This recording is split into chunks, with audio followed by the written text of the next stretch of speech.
Ponkel recently released Berserker Die, and because they had me at the word Ponkel, I picked it up. It's a fun, bite-sized romp, and doing a great job of establishing Ponkel's reputation as the makers of ka-ching looty fun that'll make you crave one more run. That said, I couldn't help but ask, why is this thing reminding me of an old XBLI game?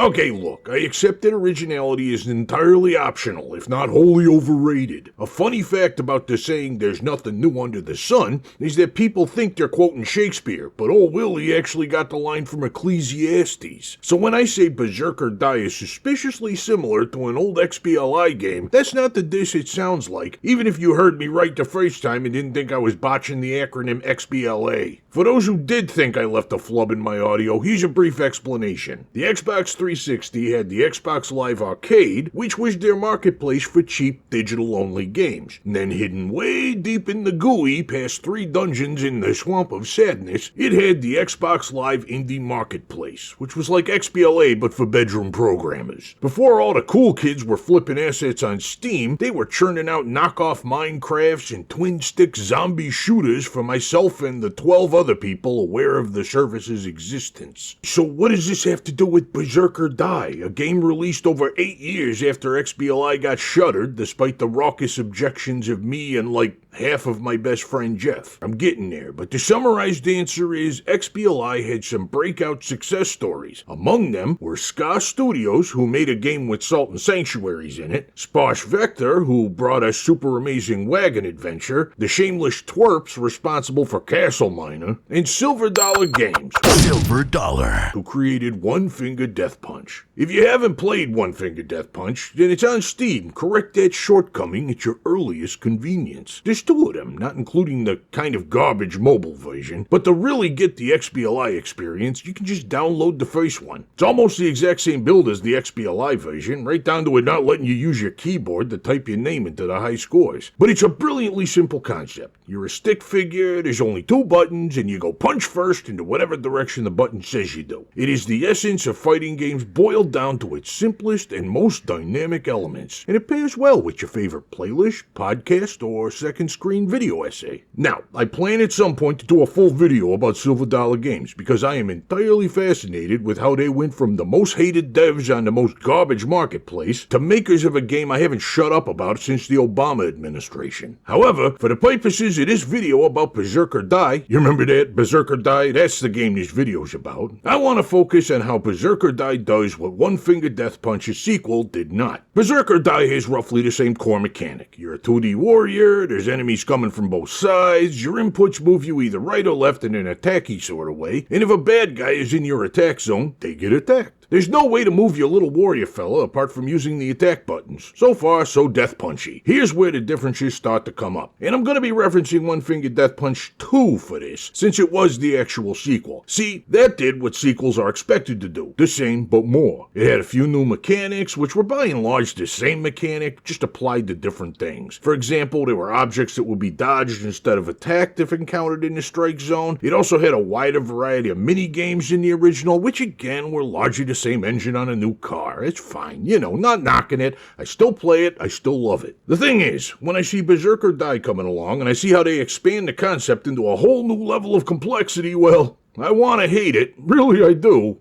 But I just can't. It's like Silver Dollar Games is Rocky Balboa, and I want to see them defeat Ponkel's Apollo Creed like in Rocky 2. But I have to settle for the Rocky 1 ending where, yeah, sure, Ponkel wins, but Silver Dollar still deserves credit and accolades and some lovely kisses from Adrian for going the distance. Berserker Die builds on the framework in some fascinating ways. Instead of just 2 buttons, you have like 30 buttons, but most of them do the same thing because the recommended mechanic is, and I am not exaggerating here, to slap your keyboard like a circus seal. That said, I play it with a controller because my chair has a back and I like to use it. This narrows it down to 4 attack buttons and the sticks for garden because another thing that it has that OFTB didn't is the ability to block. Not that you would know that from this footage because apparently I just forgot to block. Like, ever. Oops. As a grown-up Dark Souls version of Death Punch, Berserker Die is amazing. Attacks feel weighty and crunchy, there's coins and teeth flying all over the place. Enemy variety can now be based on more than a color and a movement pattern, it's just more robust all around. The Ponkel brand Psycho Juice is in full effect as there's all this stuff to collect, although that is dragged down a bit by all the movement being entirely attack-driven. My pro tip there, by the way, is find yourself a nice little valley to stand in. Make the items come to you. Speaking of things it doesn't have, Death Punch clearly marked its attack zone so there was no confusion. Berserker Die invites you to take your best guess and then plant it firmly up your dirt chute. Of course, that's countered by the combo power that lets you fly across 2/3 of the screen with every heavy attack, but that's countered by having no real control over whether or not one-hit enemies are going to spawn before your combo meter runs out. However, it's really not productive to complain about all the ways Berserker Die isn't like One Finger Death Punch because they're both really good games. They're taking a solid core mechanic and applying it in two different directions, and as a result, they're meeting two different needs. I now have Berserker Die for when I want that crunchy, granular, roguelike farting around, and One Finger Death Punch for when I want the chill, colorful, uncomplicated farting around. Hooray! A 2D limited mobility schmack-em-up with death in its title now comes in two flavors. And the best part is you can make an informed decision for yourself for like $15 and support two hard-working dev companies in the process. But you know, I'm just gonna say it. Silver Dollar's the real heroes here. Heck of a legacy there. I wonder which indie dev studio is gonna give us the extra crunchy version of Try Not to Fart. I'm okay.